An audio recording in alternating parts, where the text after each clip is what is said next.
Finally, tonight, a young woman in Fort Worth, Texas is helping Catholic singles find their marriage partner, all without an app or any swiping left or right.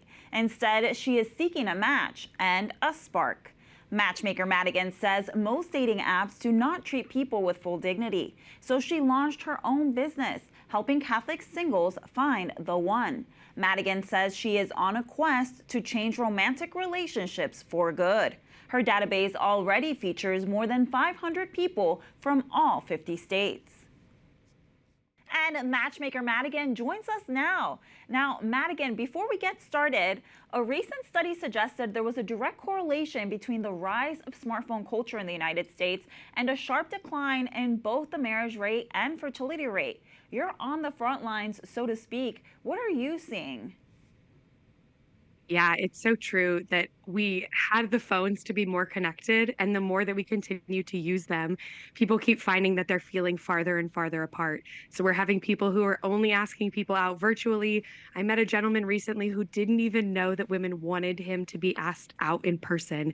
And so it's just fascinating to see how we had this kind of start as it was supposed to make us more connected, and now we're struggling with an epidemic of loneliness and so many other things in the dating front. And now onto your work. What inspired you to launch Commitmentism Catholic Matchmaking? Yeah, I basically launched 2 weeks before the country shut down because the Lord just told me to make something better. And so it was an in-person business model. I did it for a couple of years, obviously was affected by the pandemic. Took some time off and really discerned this idea of love is blind and married at first sight, and realized there was something to we have this broken dating app culture. It's treating people like they're hot or not, which makes them a commodity. And so if we're going to continue to do that, we have to make something so different. So commitmentism was built on the idea that you have to have a phone call before you ever see a photo, because we need to go back to that traditional level of dating that's actually a human looking at your profile rather than an algorithm.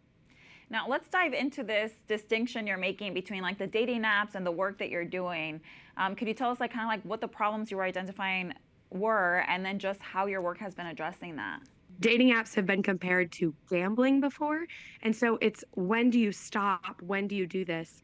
Whereas matchmaking focuses on, I'm going to have Abby meet Christian, and you're going to discern who's directly in front of you. And that's going to be the only person that you focus on until you find that there might be something that isn't led to be your spouse. Then let's try and look for a different person.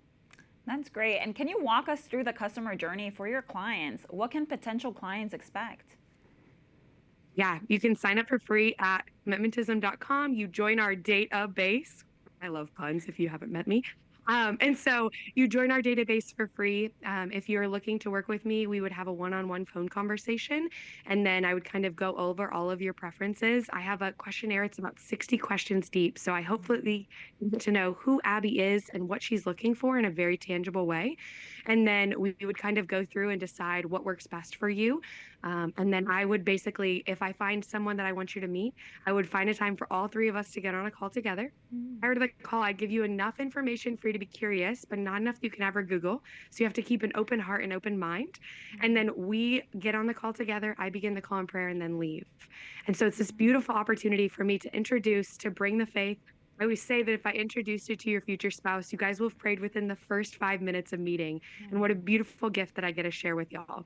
You get the photo 2 hours after. So again, who are we meeting as just a human being? And then the following day, I ask whether or not you want to get to know them better.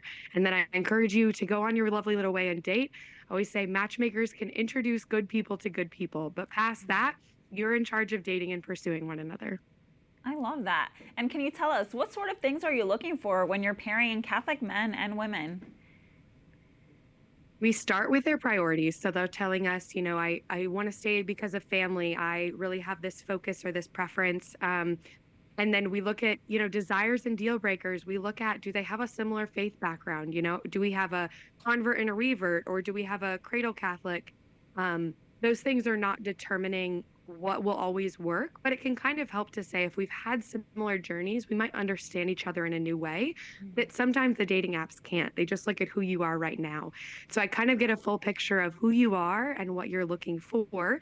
And really it's the Holy Spirit led. I don't have anything else to say. There are times where he reminds me of a word that was a focus in our call. And then I take that word and I say, who matches these profiles? And then as I get to read them, I go, oh, you don't need to meet Bethany. Need to meet, Janice or whoever it is. And it's this beautiful gift that we just get to experience with our clients. That's amazing. Now, what's the biggest piece of advice you have for Catholic men or women who have not yet met the right person to marry? You need to remain open. If you would have told me that I would have married a guy with a mustache and a mullet, I would have told you that you were crazy. But here we are, like the Lord's story is greater than our own. So that surrender, that openness is really where he can step in and write your love story. So if you want it written, you have to let him be the author. And that's the beautiful gift. I think we're writing off people too early, and we are not the author. I love that. Well, Matchmaker Madigan, thank you so much for the incredible work that you're doing and building up families for the church. We truly thank you for your time, and to EWTN, I'm so incredibly grateful for your ministry.